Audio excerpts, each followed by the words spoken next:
So let me spend a moment to welcome you to one of our town halls. We've been doing about 3 town halls a month now for a number of months.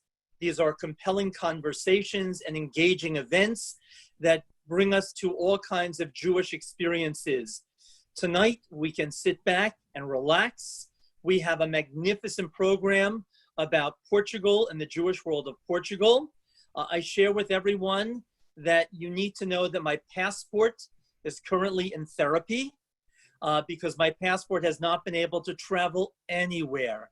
So to help ease the anxiety of my passport and to bring us all joy, we're going to have a marvelous time talking about the amazing, beautiful cultural sites, the beautiful community, and the Jewish world that is Portugal. We are tonight fortunate, privileged, and unbelievably honored to welcome Jeff Rubtchinsky, who is the CEO of Ayelet Tours. He is speaking to us tonight from the land of Legoland, Sealand, and the San Diego Zoo. And therefore, he is a master of travel, a raconteur par excellence. And he, as much as I and all of us, cannot begin to wait to travel once again. So without further ado, sit back, relax, and I brought along for the evening for all of us to share from Porto, a bottle of kosher ruby Porto. You see the kosher symbol up top as well, and on the back. So we've got our kosher Porto, so we can sit back and enjoy the Porto and share some wonderful and wonderful delights of Portugal. The plane is about to take off. We turn our attention to Jeff Rubtchinsky. A warm welcome to everyone, and Jeff, thank you. Wow, Rabbi Buechler, that was a tremendous introduction. Thank you. Shalom, hi everybody, good evening. I hope you're somewhere comfortable and ready to spend some time together as we travel to Portugal. We're gonna explore some Jewish history, some general history, see some incredible sites. And it's my pleasure to be here. Just for a little bit of background, Ayelet Tours has been running tours, operating tours to Israel and around what we call the Jewish world since 1986. So we're going on about 35 years. We've run many, many tours together with Rabbi Buechler. We have gone together to Israel, of course. I did look, I cheated. I looked back to see. So let's see, Switzerland was on the list. Spain/France/Italy was on the list. Absolutely. Central/Eastern Europe was on the list. And of course, we had Portugal planned for this year, but Hal and I were all here together on Zoom. We are Portugal. We are very, very privileged to partner with Hadassah, as Ellen well knows, for all Hadassah national missions to Israel. And in addition, run traveling university tours, often to Europe, also to other places, which are scholar-led tours around the world. We also do what are called Best Day Adventures, which are Jewish singles tours for people in their 40s, 50s, and 60s. And those are amazing experiences. So that's a little bit of background so you know who I am, who we are, and where we come from. And we'll get right to it. So I'm assuming most of you are sitting somewhere in the New York area outside of Ed Markowitz, who has miraculously flown to Portugal. Ed, you disappeared there for a minute. That was like a magic trick or something to do with the you know, like the ghostly presence of the Jewish history of Portugal. I'm not sure. I was checking on my network. Anyway, so okay, so here we go. Let's let us begin. All right, so here we are on the Eastern Seaboard. We're preparing for our flight, and we are going to take off and fly over the Atlantic Ocean together. Hopefully the animation is somewhat clear, to beautiful Portugal and right here into Lisbon. I was going to show this animation in bits as we go from place to place. I'm going to show the whole thing. So from Lisbon, we will travel to nearby Sintra. And from Sintra, we'll begin to travel north to Tomar. And then onwards towards the coast to beautiful Porto on the Douro River.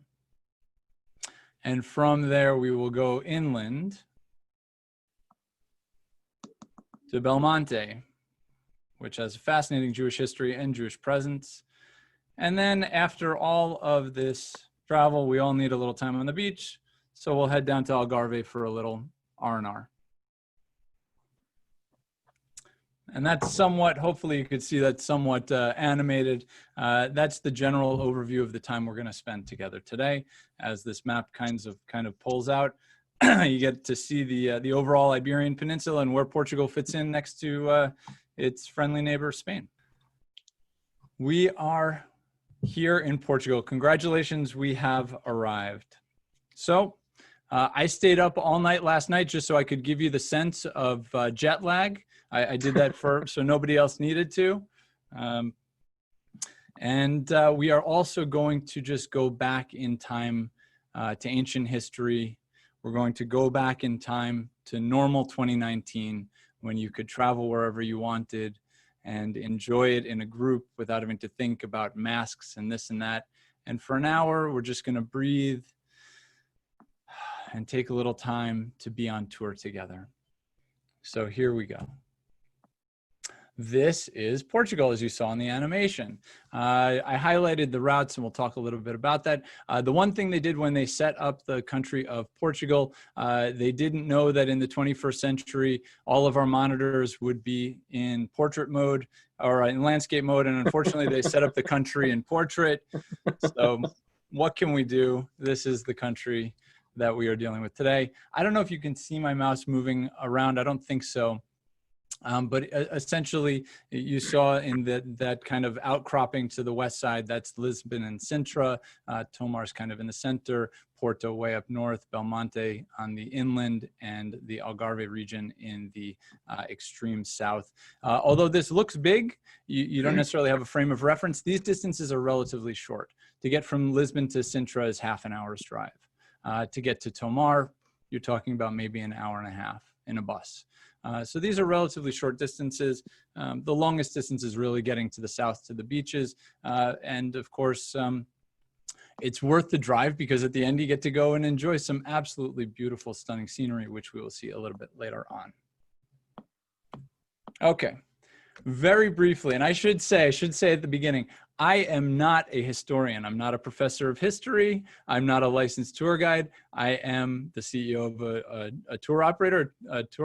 I have personally been to Portugal. I have traveled around the world. I've been to over 50 countries. We're going to go through the history relatively high level. We're not going to go deep into it, but just so you have a sense of Portugal as a country.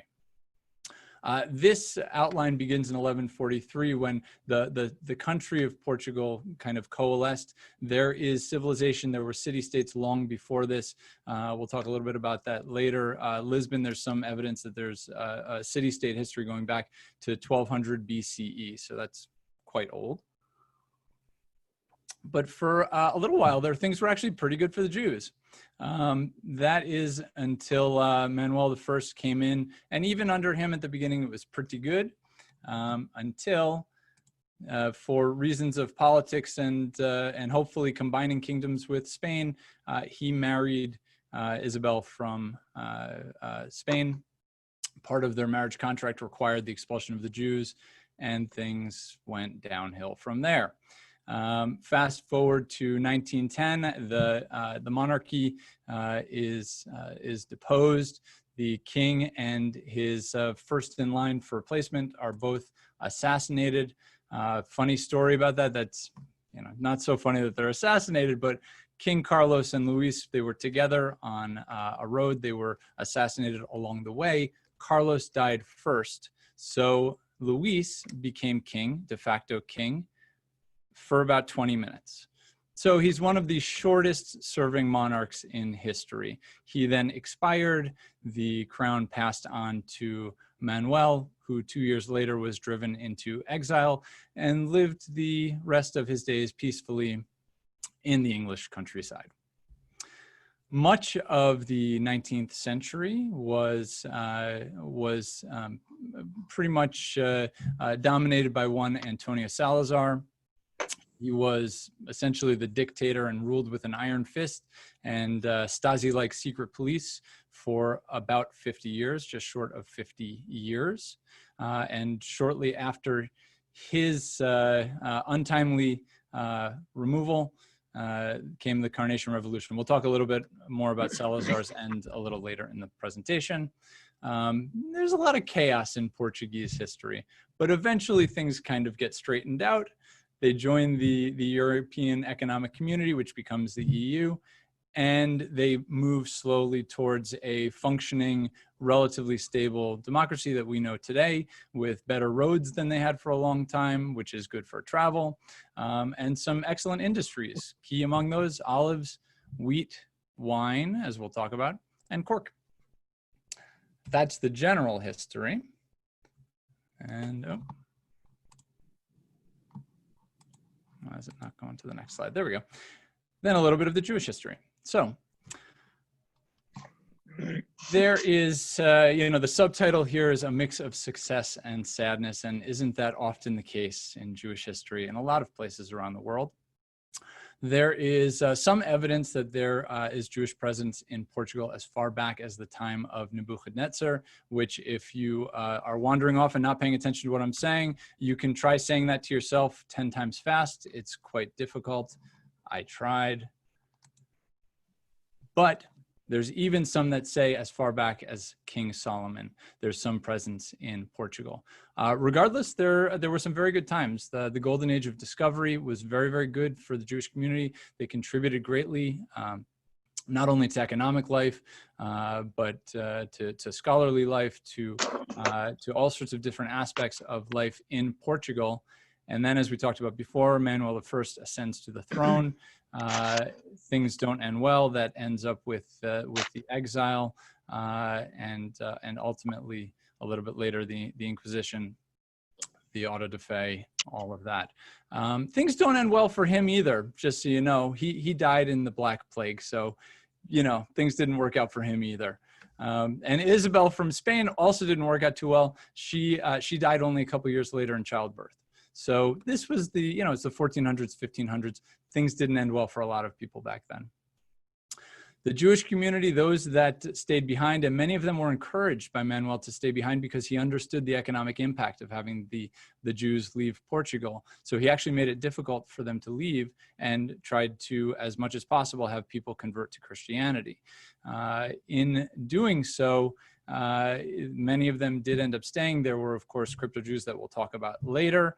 But a few years later, there was a major massacre of close to 3,000 of the new Christians, which was, that was a terrible event. Those responsible for it were also executed by Manuel.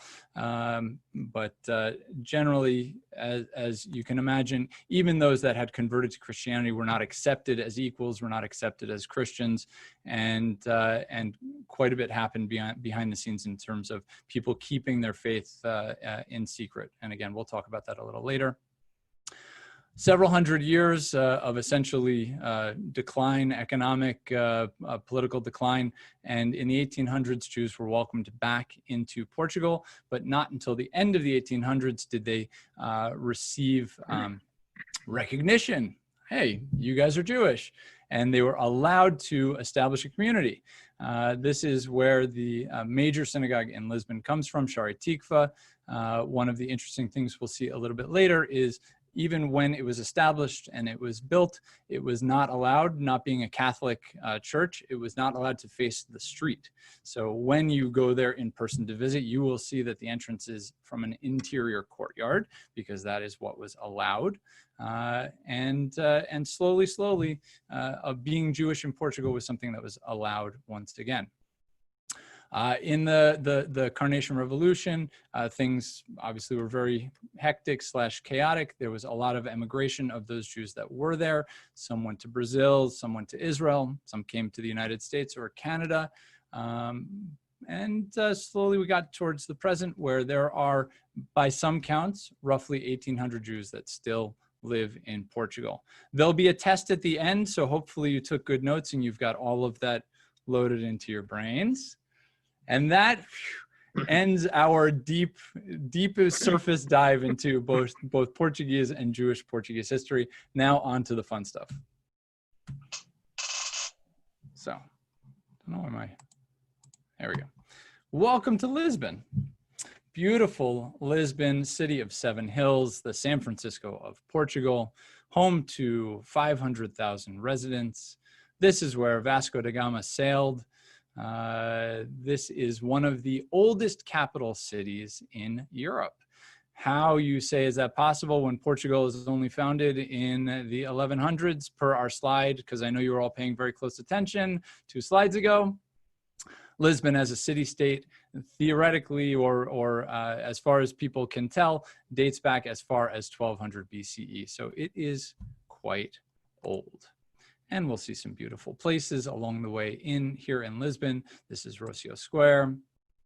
This is Commercial Square. And I'm going to try, this is a dangerous thing for me to do. I'm going to try to stop this presentation for 1 second and see, hold on.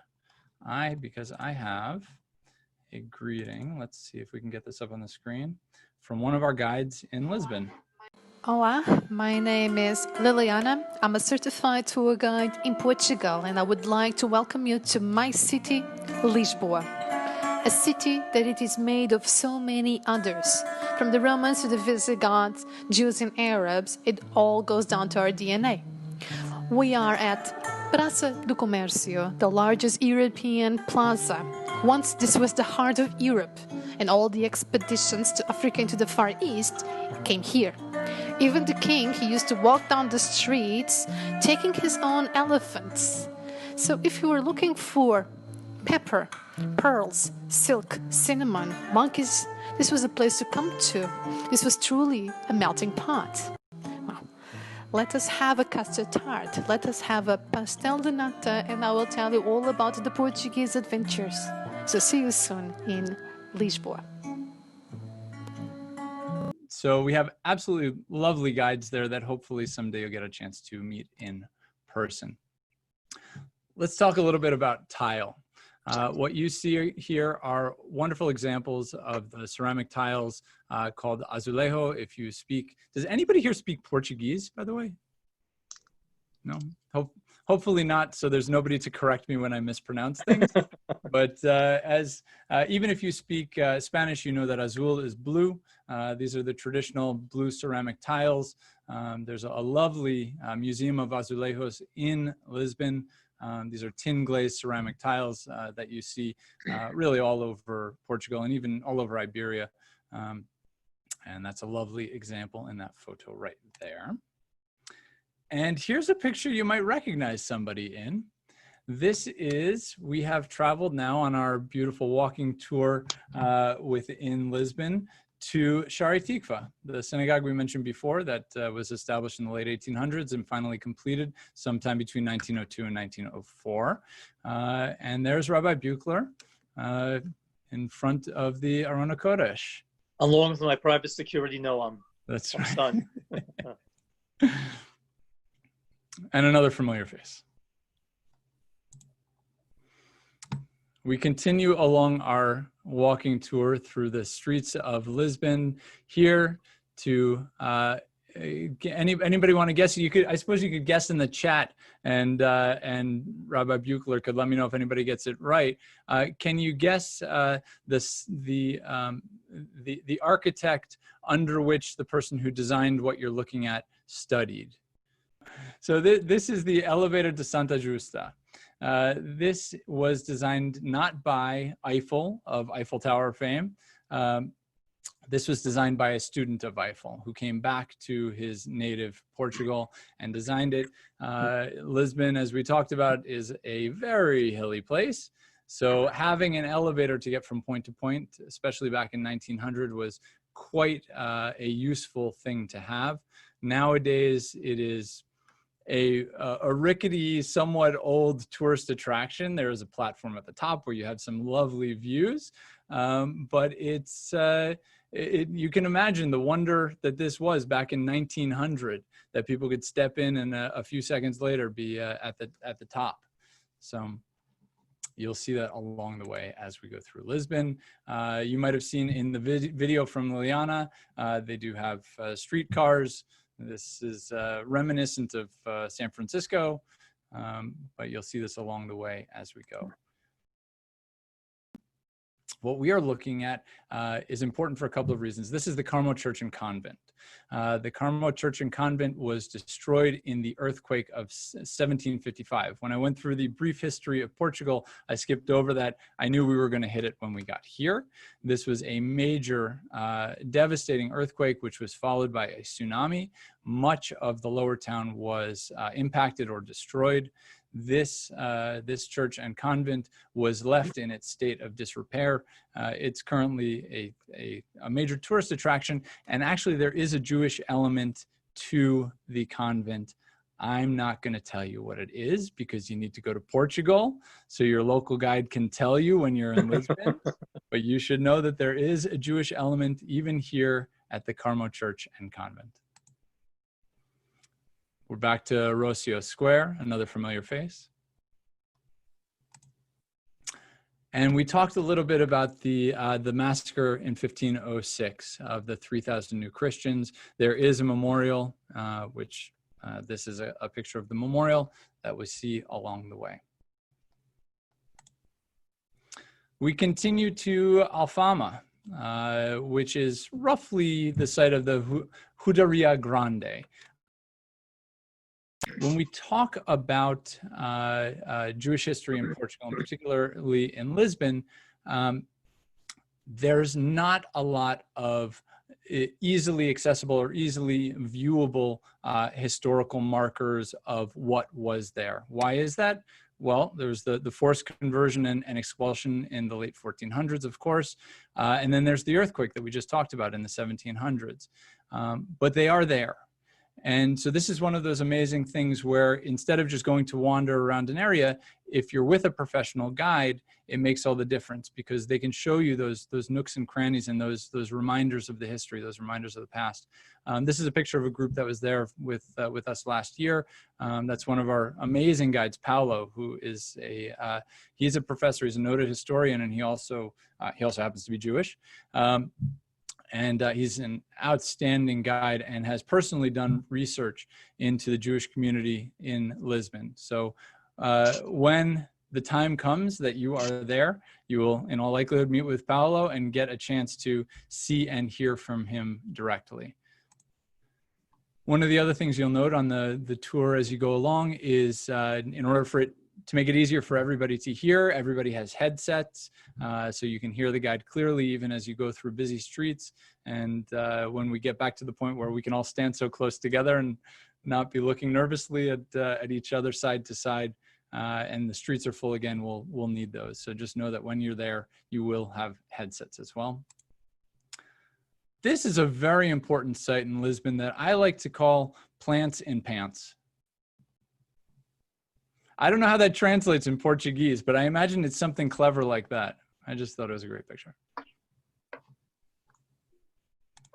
All right, so there's a couple things going on here. Of course, this being a European capital, cafe life, sidewalk life is really a big part of the experience. There's lots of chances to sit and have a coffee.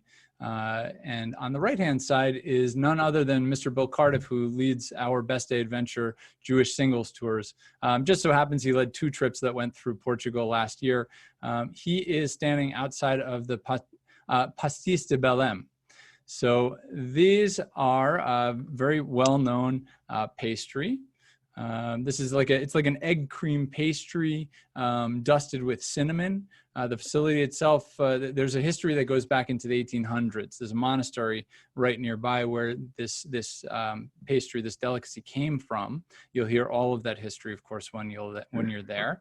But to go and I can't vouch for the hechsher, They're entirely vegetarian. They're perfectly fine. I had them while I was there. Okay, there we go. There we go. But they are an absolutely delicious treat. And that's a picture of the inside, so you can see what it looks like. Of course, this is a very hilly city, so at some point you'll get a chance to sit down and just kind of watch the world go by. We passed Commercial Square a little earlier. That's where Liliana was standing when she made her video. And if you turned around, this is what you'd be looking at. See the water in the background. after a very long day of touring, we're going to go out for dinner. And in all likelihood, as part of the dinner, you are going to get to experience some fado music. Now, I would play some for you, but every time I try to play music through a Zoom call, it sounds terrible. So instead, when we're done, go on YouTube or Spotify or wherever you listen to your music, look up fado music and you can hear. It's got a melancholy feel. It's very expressive. It dates back to the 1800s at least. And it's often associated with restaurants, with pubs, dining facilities in Portugal. And it's very much part of the Portuguese travel experience. Now, I mentioned when we were going through the history that we'd talk a little bit more about Mr. Salazar, Antonio Salazar. So here's my favorite tidbit that I came across while doing a little bit of research for our virtual tour together. In 1968, firmly still in power, Salazar slipped and fell in his bathtub, hit his head, brain swelling. By all doctoral decrees, he was done. He was removed from power and replaced, and then recovered unexpectedly. Nobody expected him to recover. So rather than let this ruthless dictator know that he had been removed from power, having become incapacitated, he was led to believe that he was still in power for the rest of his life. So he spent 2 years essentially sequestered and issuing decrees as though he was still ruling Portugal. No one wanted to tell him. So that until his death in 1970, that was his situation. And the world kept spinning. We leave Lisbon for nearby Sintra. This is really dominated by one site in particular that we will see shortly. That's the Pina Palace. It's an incredible example of architecture, one of the best examples from the Romantic period. And what's most striking is they've taken elements from a lot of different architectural styles, from Moorish styles really all over. And you'll see, hold on. This was finished in the 19th century and served as a summer palace. And one of the, oh, there's a familiar face. So one of the incredible things that they did in building this is it is surrounded by forest. You'll see in some of the pictures, it is surrounded by forest. And this is no ordinary forest. This forest features over 500 varietals of trees that were gathered from the four corners of the earth. So you go and you're surrounded by this incredible lush beauty that is not just local, but really a global arboreal, let's say arboreal experience. I think that's a good word for it. There's a group that was there recently. You can see their little earphone headset things around their necks. It's really beautiful. So why no inside photos? They're not allowed. Can't take photos inside Pina Palace. Very nearby is the Cabo de Roca. This is Cape Roca. This is a very dramatic point, as you can see in the photo. And it's also important because this is the westernmost point in mainland Europe. This is it. This is as far west as you can go in Europe. And it is open 24 hours for visits. According to my friends at Google, nature is open 24 hours a day. So even now you can go and visit. It's a beautiful site. Onwards north, we continue to the historic jewel and last Templar town to be commissioned for construction, Tomar. Two of the highlights that we will visit are the Abraazu Museum, formerly a synagogue, and the Convento de Cristo. So let's take a look at the convent first. Very beautiful. There's a tour group outside of it. But more interesting is the remnant of history here of what used to be a synagogue in the 15th century. I'm sure it's difficult to read what it says on the screen there. Those are two pictures next to each other. One is the doorway, the entranceway to the Abraazu Zokata Museum. It says the synagogue was the center of medieval Jewish community life, functioning as a place of prayer, assembly, and school. Built in the 15th century, it is a rare example of a medieval synagogue. And it survived practically intact, which is why it was turned into a museum. You get a chance to see it on the inside as well. This was another group that was there last year. And also the museum only opened within the past year or two. Yeah. And Tomar and Abraazu is the reason that all of the Portuguese explorers were able to do what they did, including Vasco da Gama, because Abraazu tinkered around with the astrolabe, which enabled sailors to reckon beyond the land. They could use the stars to navigate. So the Portuguese explorers, through a Jewish inventor and Rabbi Abraazu, were able to roam beyond the reaches of the sighting and physically seeing the coastline, and they could travel further afield. And the astrolabe has a huge Jewish history as well, and you can find some beautiful medieval astrolabes that have Hebrew markings on them. All right. So we continue from here north to Porto. So Portugal's coastline is where Porto is located. It is at the mouth of the Douro River. The identity of the city is really the river and the bridges that span it. So here's your pop quiz for the day. Port wine, is port wine named for Porto the city, or is Porto the city named for port wine? And I would say any guesses, but everybody is muted. Let's see. More fun with mute. So it turns out that, first of all, Portugal comes from the same root. So, of course, Portugal, the name way predates this. Portugal, the name comes from Portugal, which is way back Roman Celtic. The wine itself is named for the city. The city of Porto was there first. The wine port was named in the latter half of the 17th century, primarily because this is where the product was brought to market for export to other countries in Europe. So here's another beautiful view of the Douro River with one of the bridges, lovely bridges spanning in the background. One of the other very cool things going on in Porto is if you are a fan of Harry Potter, none other than J.K. Rowling lived here for 2 years. She actually lived in Portugal for 5, but she lived in Porto for 2 years. And this is where many of her sessions, brainstorming and writing the first of the Harry Potter series took place. There are sites that you can visit that either she was writing at or that she used for inspiration in the series. One of the coolest is the Livraria Leo, which is the bookstore, which is absolutely beautiful Gothic revival design. And here is a picture of the inside. And you can get a little bit of a sense of how it relates to Harry Potter. So one other little tidbit I learned along the way is if you're familiar with Harry Potter, there's a character named Salazar Slytherin. Salazar is indeed, and she has confirmed this, named after Portugal's Salazar. So that is a direct reference to Portugal in the Harry Potter series.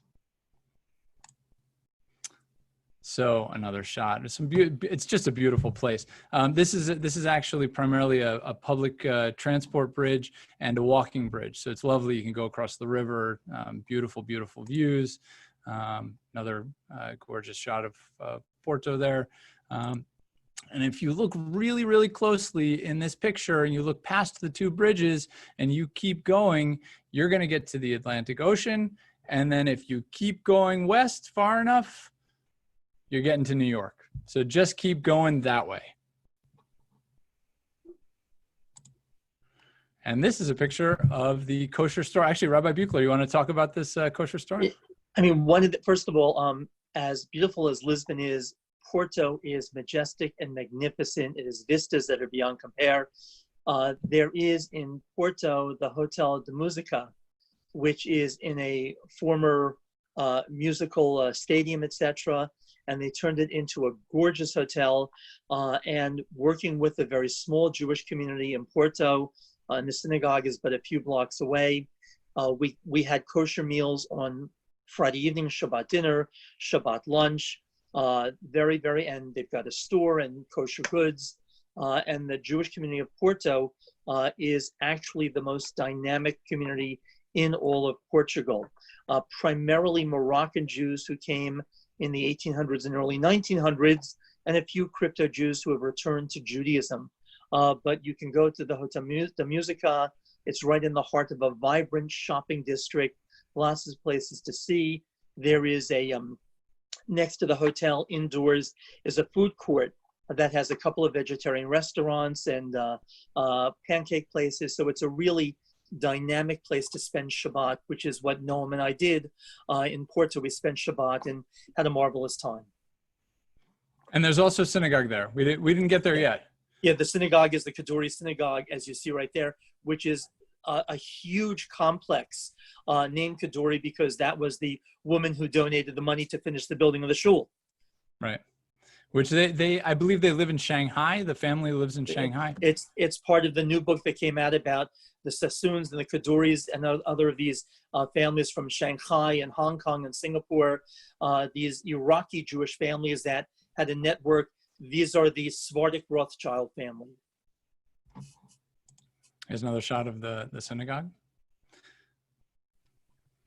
And from here, we'll head inland to Belmonte. Within Belmonte, there are several sites we'll get a chance to take a look at. Beit Eliyahu, I've got some pictures of that, as well as the Jewish Museum.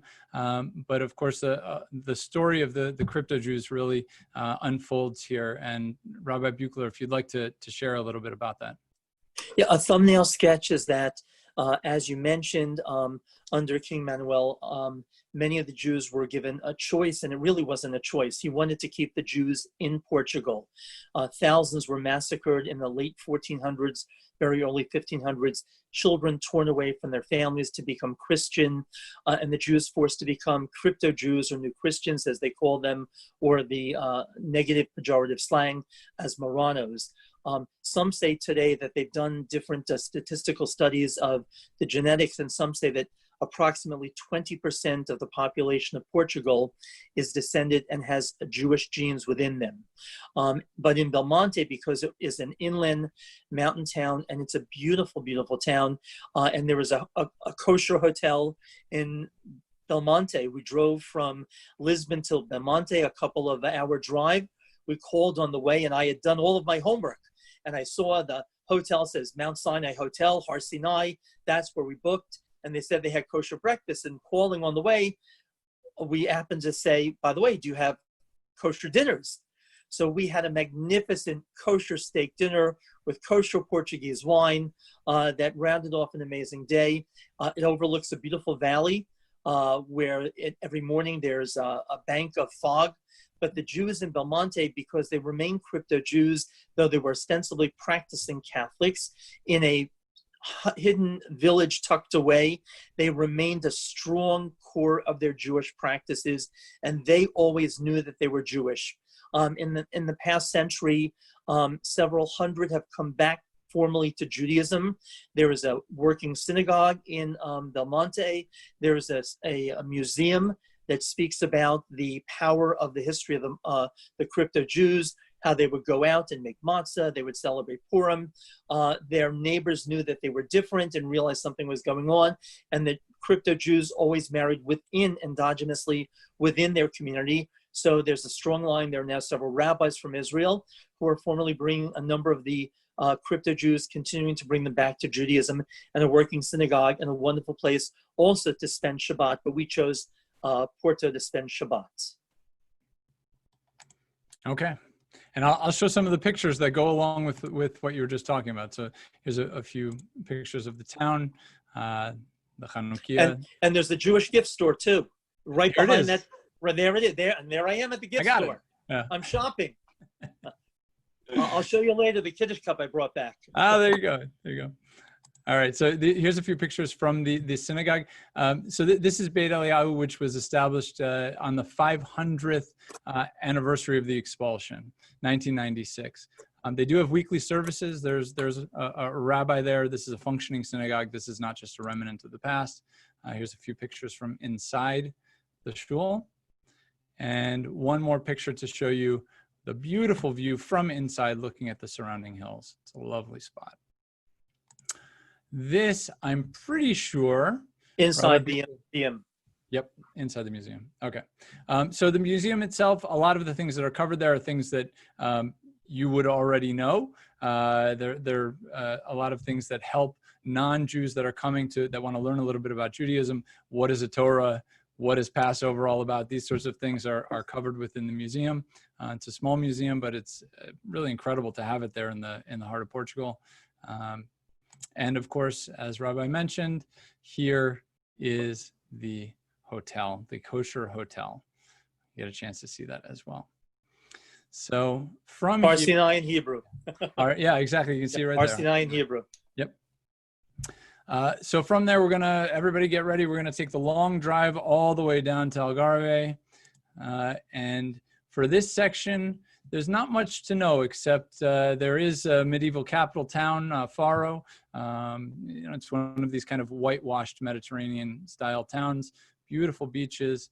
We'll have a chance to take a look through some of these beautiful pictures. You can, in your mind, go there and pretend you're there on a synagogue trip, relaxing right now. Look at how beautiful it is down there. It's incredible. And after all of this, we reach the end, and look at that, with even about 5 minutes to spare. I promised Rabbi Buechler we would get there on time. We're not going over. Minyan's going to be on time. And we have time for questions too. We even have time for questions. So before we get to that, I just want to encourage you, people ask us a lot. These are difficult times, of course, for those of us working in the travel industry. What can we do to support you? There are things you can do. You can like us on Facebook if you haven't already. You can find us on YouTube and subscribe to our YouTube channel. We're coming up with content because I said to Rabbi Buechler, we were talking before, we've all become video production companies because we can't go right now. So we're video production companies. We've got a virtual Cuba tour that you can find there. We're working on a new segment called 60-second sites, which we've asked some of our favorite guides around the world to create 60-second snippets about their favorite site where they are. So subscribe on YouTube. You'll never miss one of those episodes. And more important than all of this is I hope that you've been inspired by the time that we've spent looking at Portugal, that now you want to go and see it and experience it for yourself. So when Rabbi Buechler and the community are traveling, may it be in 2021, if not 2022, that you will consider joining the trip. So Jeff, what are the gifts you would bring home from Portugal? We've just done 10 days in Portugal and you look so well rested. The couple of days in Algarve is amazing. I don't know why, I don't know why I'm the one in California and I look paler than anybody else, but that's, can't figure it out.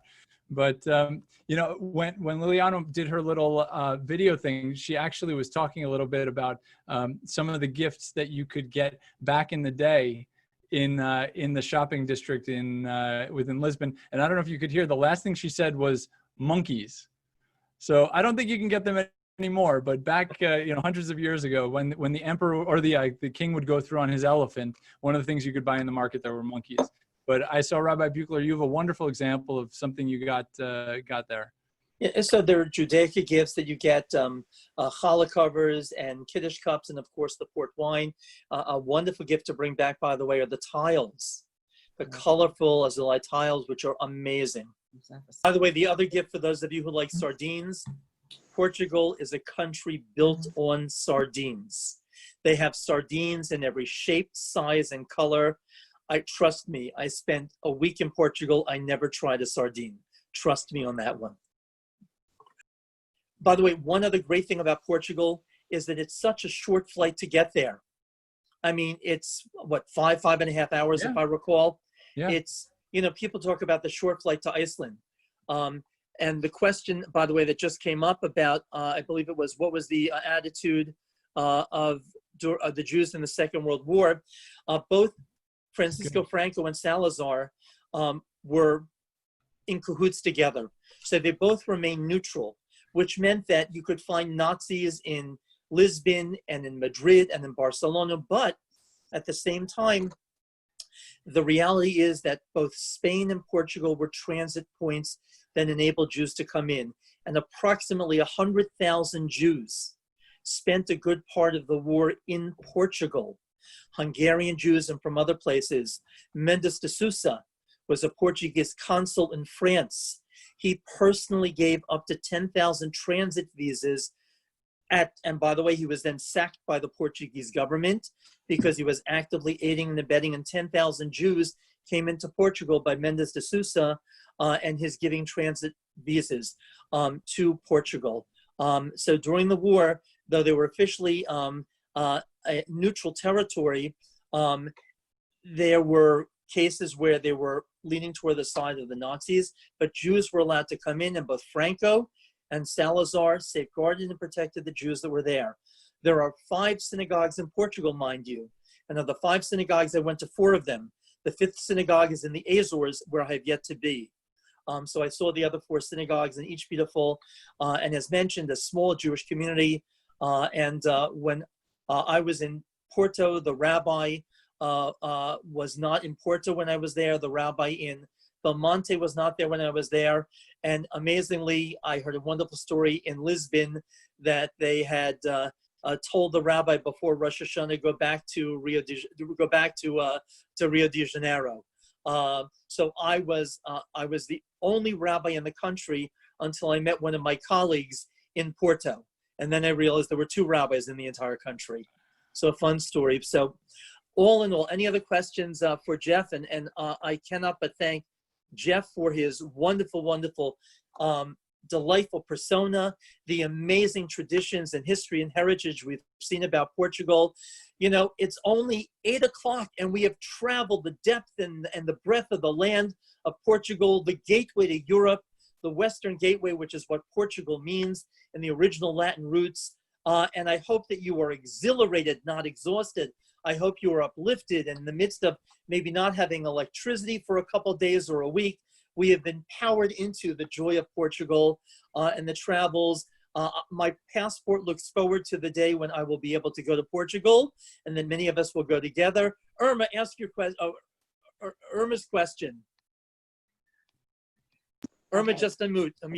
Okay. When we were in Portugal, we had a Jewish tour guide, and he took us to the main cathedral. And he told us a story that it was built by a Jewish architect. Don't tell them. I said you have to go to Portugal. But it's true. Oh, is that the big secret? Oh. Yeah. And by the way, the monument that we saw is very powerful because it says, if you translate it from the Portuguese, it literally said, for the thousands of Jews who were murdered at the hands of the church.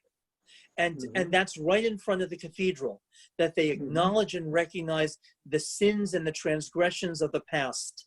And that today, the average Portuguese person is very, very welcoming because they know that it's part of their heritage, their history, and the Jewish life when it was in a golden symbiotic age with the Portuguese people was the best time for all of Portugal as well.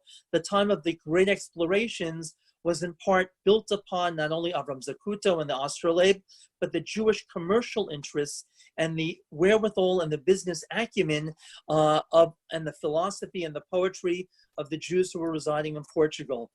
So Portugal, when you're in downtown Lisbon, though it's hard to see many actual Jewish artifacts and relics, once we're outside of there, Tomar, Belmonte, Porto, this is a country with a magnificent Jewish history and a small comeback of about 1,800 Jews, a few hundred crypto Jews who returned to Judaism, Moroccan Jews, and you can get kosher food. As I said, in Lisbon, there's a couple who are originally from France. They live in Lisbon, and I went to their home and had a beautiful kosher dinner. This is the way that they support themselves. So you can get kosher meals in Lisbon, you can get kosher meals in Porto, and Belmonte. Again, I highly recommend the steak in Porto, in Belmonte. So one and all, first of all, I wanted to thank all of us for traveling one more question, together. Rabbi. Look at the travel. Look at the travel companions we have had that are just majestic. We welcome everyone. And now, remember, for the rest of the evening, think about Portuguese wine. Have some chocolate, have some Haagen-Dazs, and have a wonderful, wonderful evening. But Jeff, we are grateful to you and Ayelet Tours for the magic of this evening, for the joy you have given to each one of us. May we all travel together, and may the day come speedily when my passport and your passports will no longer need mental health therapy, and our passports will once again be liberated for us to travel. Be well, stay safe. Thank you, and have a great evening. For those of you who are looking for the Hamantash and Lockett debate, well, that was last night. Thank you, and have a great evening. Jeff Rubtchinsky, thank you to Jeff. And thank you, Dixel's Jewish Center family, always gracious. Mark with great background. Minion in 2 minutes.